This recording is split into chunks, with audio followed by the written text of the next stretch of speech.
Como continuación a la anterior presentación, vamos a ver ahora lo que sería un poco el funcionamiento de los motores monofásicos un poco más aplicado a este caso.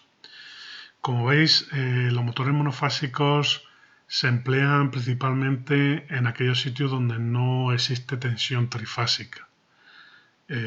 Por sus características pues son menos robustos y tienen mayores inconvenientes que los motores trifásicos, pero no quita para que se utilicen ampliamente en dispositivos industriales, motores para cinta, bombas, y son ampliamente utilizados en electrodomésticos como lavadoras, lavavajillas, como estos que aparecen aquí, para elementos de extracción, ventilación también.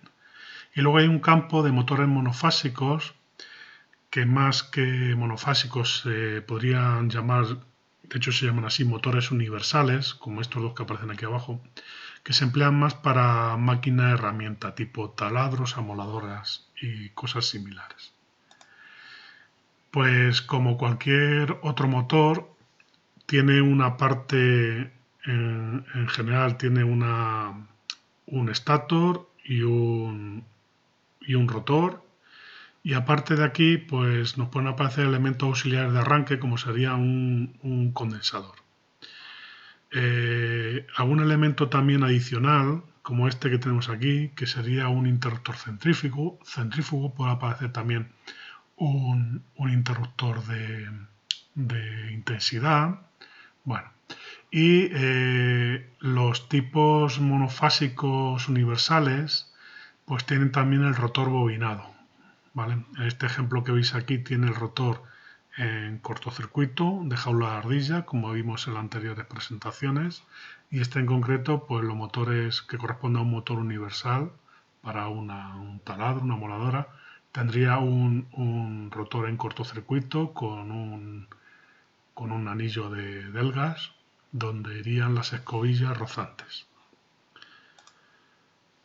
En principio, vamos a considerar para esta presentación tres tipos principales de motores monofásicos. Los de fase partida, una variación de los de fase partida con condensador de arranque y los de espira en cortocircuito o espira de sombra.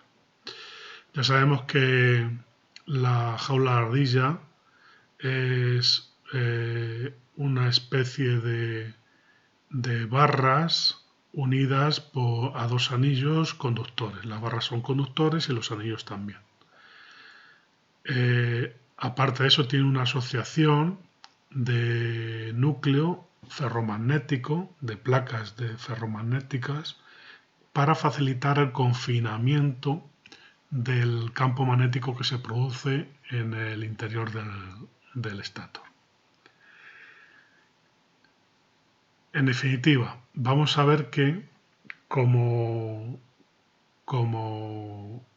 estudiamos antes en la anterior presentación, cuando nosotros conectamos el estator a una corriente, a una tensión monofásica, se va a crear en el interior de ese estator un campo magnético giratorio.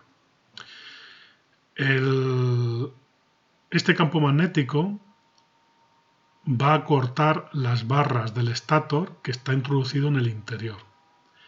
Por ese efecto se va a inducir en ellas una fuerza electromotriz, una tensión, que va a crear una corriente inducida de cortocircuito. Esta corriente inducida en cortocircuito, a su vez, produce un campo magnético que va a originar un par de fuerzas que lo que nos va a producir es que ese rotor va a empezar a girar. Si nosotros tuviéramos un polo norte-sur, como este del dibujo, e introducimos en él una espira por la que circula una intensidad, esta espira se va a orientar en función del campo magnético por efecto de aparición de unas fuerzas que forman un par. Son fuerzas antagónicas que nos originan un par que fuerzan a la espira a que gire y se ponga en sección perpendicular al flujo del campo magnético que le atraviesa. Este par de fuerzas que aparece, este momento, es importante porque es lo que nos produce que el rotor realmente gire en el seno del campo magnético que se produce. Entonces, realmente lo que tenemos es un campo magnético generado por el estator, que el rotor, al estar inserto en él, va a generar otro campo magnético estático en el rotor dentro de otro campo magnético giratorio, el del estator. Entonces, el campo magnético del rotor va a girar siguiendo el campo giratorio del estator. Puesto que el rotor está libre y el estator no, el rotor es el que girará siguiendo el campo giratorio que se está produciendo en el estator. Y con esto ya tenemos nuestro motor funcionando.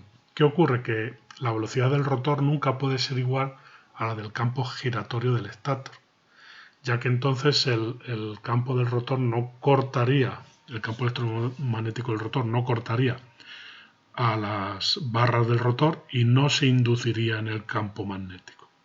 Entonces, por eso también se denomina, que ya lo explicamos también, motores asíncronos, porque su velocidad es la velocidad de generación del estator no coincide con la velocidad a la que gira el rotor, por lo que sus velocidades no están sincronizadas. Si hablábamos de que aparecía esa diferencia entre las velocidades, se llamaba deslizamiento.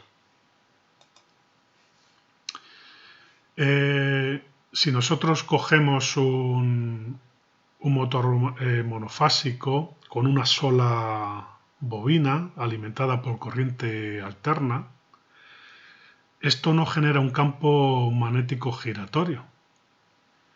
No es que no genere un campo magnético, sino que no es giratorio. Vamos a verlo. Al someterse a esta bobina, en la que tenemos un par de polos, norte-sur, la alimentamos con corriente alterna senoidal, monofásica. El campo que sostiene es un campo magnético que tiene una dirección fija, pero que cambia el sentido con la polaridad de la intensidad que se alimenta. Es decir, es un campo magnético que va creciendo en función de que crece la intensidad o decrece en función que decrece la intensidad. Pero no es giratorio, simplemente cambia de sentido en la misma dirección. Aunque el campo del estator alimentado de esta manera no sea giratorio, sí que sus líneas de campo cortan a la barra del rotor y se induce en las barras de la jaula del rotor una fuerza electromotriz. Al estar en cortocircuito aparece una corriente de cortocircuito inducida en el rotor. Por tanto, se generan unas barras, alrededor de las barras del rotor se genera también un campo magnético con un par de fuerzas en el motor. Lo que pasa es que el par de fuerzas que se crea tiene sentido cambiante, pero en la misma dirección, con lo cual se impide así que el motor gire de manera natural. Es decir, no tiene par de arranque ninguno, ya que ambos pares de fuerzas se anulan, se contrarrestan. No aparece un momento, no aparece un par de fuerzas que hagan que gire el rotor. Pero si en estas condiciones nosotros somos capaces de manualmente dar un empujón, por así decirlo, al rotor, el motor empezará a girar por sí solo hasta alcanzar la velocidad nominal. Más empieza a girar en el sentido en el que se le da el empujón giratorio. Entonces nosotros vemos que si estudiamos la curva de par velocidad en un motor monofásico, tenemos que la curva inicialmente no tiene par de arranque. No podríamos vencer ningún par resistente en ese caso. ¿Vale? Entonces, no podemos vencer ni en vacío sus propios rozamientos. Entonces necesitamos crear un campo bifásico o de alguna manera, partiendo de uno monofásico para que nuestro motor arranque. Entonces, lo que tenemos que hacer es utilizar algún medio auxiliar, manual o de alguna manera para ponerlo en marcha. Porque hemos visto que si nosotros somos capaces de acelerar un poco el motor va a ir creciendo en par, va a dar su par máximo hasta llegar a la velocidad nominal o el par nominal. Necesita ese empujón para empezar a moverse. ¿Vale? Entonces, el motor monofásico solo tiene problemas en el arranque. Una vez arrancado, funciona correctamente. ¿Cómo se consigue pues que el motor llegue a arrancar por sí solo? Pues en este caso utilizaremos la primera gama de motores monofásicos que vamos a tocar, que sería el de fase partida. Realmente lo que vamos a hacer es engañarle al motor colocándole un segundo bobinado auxiliar. Entonces tendríamos un bobinado principal, que sería el que viene aquí en verde. Este bobinado principal es de baja resistencia y alta reactancia, es decir, tiene muchas vueltas de cable grueso, aunque su impedancia total pues es baja, ¿no? Tiene baja resistencia y alta reactancia. Y luego tenemos un devanado auxiliar que hemos colocado también físicamente desfasado 90 grados con respecto al principal, ¿vale? Este devanado auxiliar es un devanado que tiene cable fino y pocas vueltas en las bobinas, con lo cual tiene una impedancia diferente al del devanado principal. Tiene una alta resistencia, puesto que el cable es muy fino y tiene poca longitud, pero tiene una baja reactancia, puesto que hay muy poquitas vueltas, por así decirlo, poquita bobina, con lo cual se consigue una impedancia diferente, ¿vale? Se consigue, al tener impedancia diferente el devanado auxiliar con respecto al devanado principal, conseguimos que exista un desfase en las tensiones que llegan a las dos bobinas o que ven las bobinas. Este desfase que se consigue no suele superar los 30 grados. Al sumar los dos campos electromagnéticos que nos producen los dos devanados del estator, el principal y el auxiliar, pues se obtiene un vector giratorio que describe una elipse. No es un campo rotante de magnitud constante, pero es capaz de impulsar por sí solo el rotor en el arranque. Una vez que hemos vencido ese par inicial de arranque, el motor irá acelerando hasta llegar a la velocidad nominal. Se suele disponer de algún tipo de desconexión del devanado auxiliar una vez que ya se ha llegado o se va a alcanzar la velocidad nominal. Por ejemplo, sobre el 70 al 80% de la velocidad nominal, antes de llegar a esa velocidad, se puede desconectar el devanado auxiliar y el motor sigue girando. Este sistema pues, se aplica a motores de muy pequeña potencia, no más de medio kilovatio, 500 vatios o similares. Fijaros bien cómo funciona. Inicialmente tenemos muy poquito para el arranque. Lo que hacemos es aumentar el par. Conseguimos que con el devanado auxiliar y el devanado principal tener un poquito más par de arranque. Esta gráfica en concreto que viene aquí, si os fijáis, es con devanado auxiliar y condensador, pero sería parecido. No llegaría tan alto, pero sería un poquito menos. Lo suficiente para vencer el par resistente que tengo aquí en la línea de carga, ¿no? Haría algo similar, ¿vale? Y cuando estaremos próximos a alcanzar la velocidad nominal, procedemos a hacer la desconexión del devanado auxiliar y el motor va a ir a conseguir, una vez que ya está arrancado, la velocidad nominal. ¿Vale? Fijaros bien, hay una versión que utilizamos un condensador puesto en serie con el devanado auxiliar. ¿Por qué se hace esto? Porque de esta manera conseguimos un desfase de 90 grados físicamente, espacialmente y además eléctricamente también. Con lo cual, como veis aquí en el diagrama de tensiones y corrientes, al tener una de las bobinas, la auxiliar, puesta al condensador de arranque, está desfasada la intensidad 90 grados con respecto a la que pasa por el devanado principal. De esta manera obtenemos pues un campo magnético también que nos crea un campo giratorio en el interior. Este condensador, en serie con el devanado auxiliar, desfasa 90 grados a la corriente que pasa por en la que el devanado auxiliar con respecto a la que pasa por la fase principal. Se puede colocar, como veis aquí en la imagen, un interruptor centrífugo, que es un elemento que desconecta el devanado auxiliar y el condensador que está puesto en serie con él, una vez que el motor ha llegado a su velocidad o está próximo a llegar a la velocidad de nominal, ya que no es necesario, puesto que solamente el devanado principal es el que nos va a soportar el trabajo útil o necesario que va a producir el motor.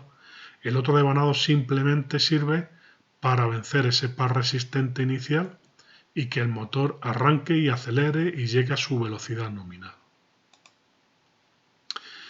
¿Qué ocurre cuando el par con un condensador no es suficiente? Pues que hay aplicaciones, por ejemplo, mucho más exigentes, en las que el condensador tendría que tener más capacidad para que el par de arranque sea todavía mayor. Pero claro, esto yo no puedo conectar un condensador excesivamente grande y tener una carga capacitiva conectada a mi instalación. Ya sabemos los problemas que pueden tener este tipo de cargas de sobretensiones en elementos auxiliares y tal. Entonces, lo que se consigue, bueno, el proceso con dos condensadores es el siguiente. Realmente tengo dos condensadores en paralelo, con lo cual la capacidad se suma. Uno de ellos va a ser un condensador que puede estar permanentemente conectado. Hay muchos motores monofásicos de condensador de arranque que directamente el condensador no se desconecta, sino que simplemente está conectado siempre en serie con el devanado auxiliar y nunca se desconecta el devanado auxiliar. Siempre estaría en paralelo con el devanado principal funcionando, ¿no? Y luego tendríamos, como en este caso, un condensador de arranque adicional conectado en paralelo con el condensador de arranque normal. De esta manera se aumenta la capacidad notablemente y luego, lógicamente, habrá que desconectarlo mediante algún tipo de procedimiento, que podría ser como el interruptor centrífugo que hemos visto o un relé de intensidad, de tal manera que cuando la intensidad por el bobinado principal esté próximo a llegar a su intensidad nominal, desconecte este condensador en concreto. Entonces podríamos ver un poco la curva de par velocidad que se me produce en el arranque de un motor monofásico con dos condensadores, un condensador permanente y uno auxiliar de arranque adicional. Entonces, en el punto cero se produce el arranque. El motor nos da mucho par, superior al de la carga que necesito, en el punto cero que tenemos aquí, con los dos condensadores en paralelo, obteniendo un alto par de arranque. Va arrancando, va pasando por un par máximo y cuando estemos próximo al punto de equilibrio del motor, lo que hacemos es se elimina el condensador de arranque, por ejemplo aquí en el punto 1. El motor en ese caso evoluciona hasta, nos daría un pico de par de arranque en ese momento, ¿vale? Y va otra vez, sigue acelerando hasta el punto 2. En este punto 2 se quedaría solamente con el condensador permanente. Y este sería su punto de equilibrio, aquí confluye con el de el par resistente de la carga y nos da la velocidad nominal, nos consumiría la intensidad nominal en este caso.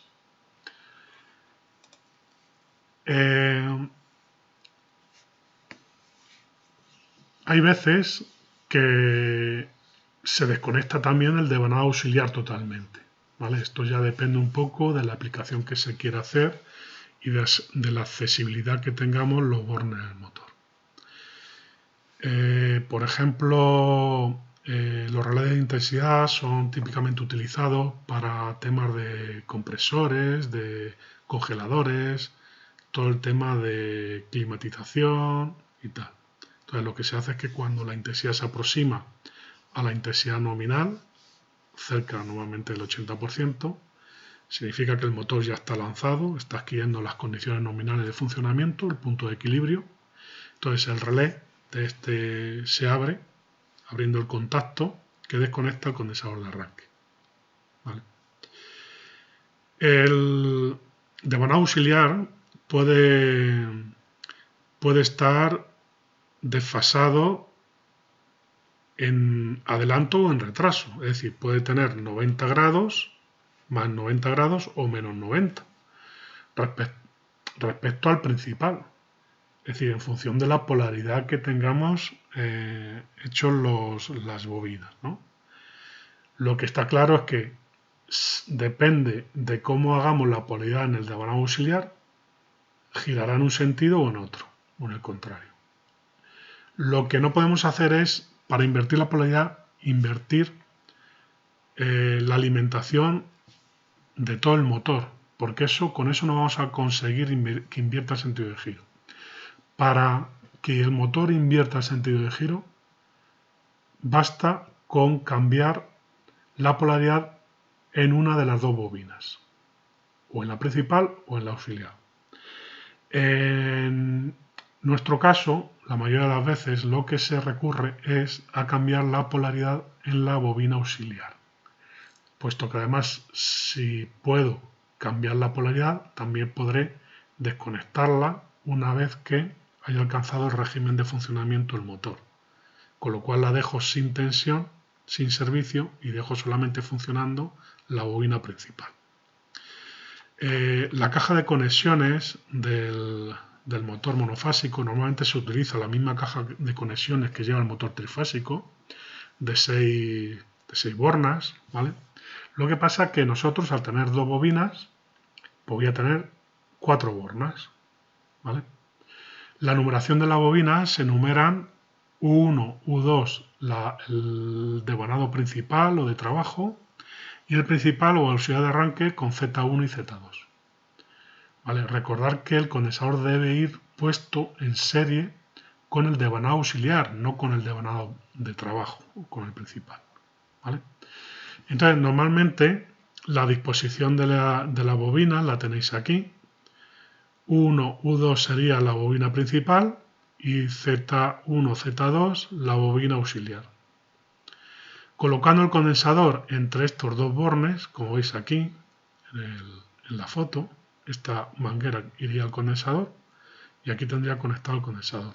La bobina auxiliar iría entre este punto y la bobina principal entre este punto y este. ¿Vale? Entonces, como veis aparecen las chapas metálicas, las pletinas metálicas para conexionado de la alimentación del motor. Conectados en este sentido que veis aquí, ¿vale? Pues yo tendría el sentido de giro natural, giro derecha, ¿vale? Sentido horario, como veis aquí. Y da igual que alimente por aquí con fase y por aquí con neutro, da igual, ¿vale? Es decir, no va a invertir el sentido de giro. Como invierte el sentido de giro es colocando las pletinas en el otro formato que tenéis aquí, de esta manera, ¿vale?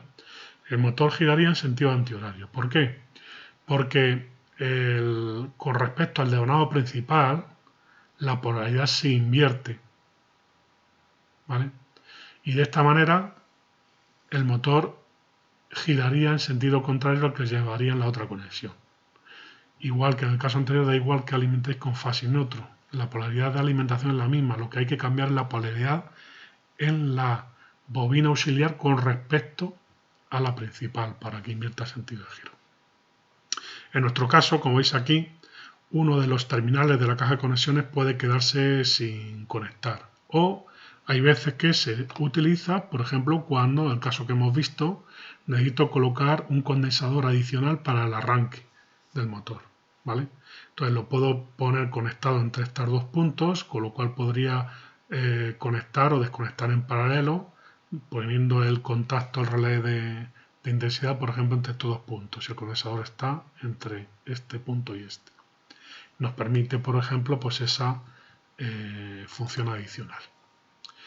Y por último, podríamos ver cómo funciona un motor monofásico de espira de sombra o de espira de cortocircuito. Es un motor no muy empleado y se emplea en potencias muy pequeñas frente al motor de arranque por condensador, que se puede emplear hasta motores de mediana potencia, no más de 5 kilovatios, ¿vale? Pero este tipo de motores pues, son del orden de 300 vatios, poco más.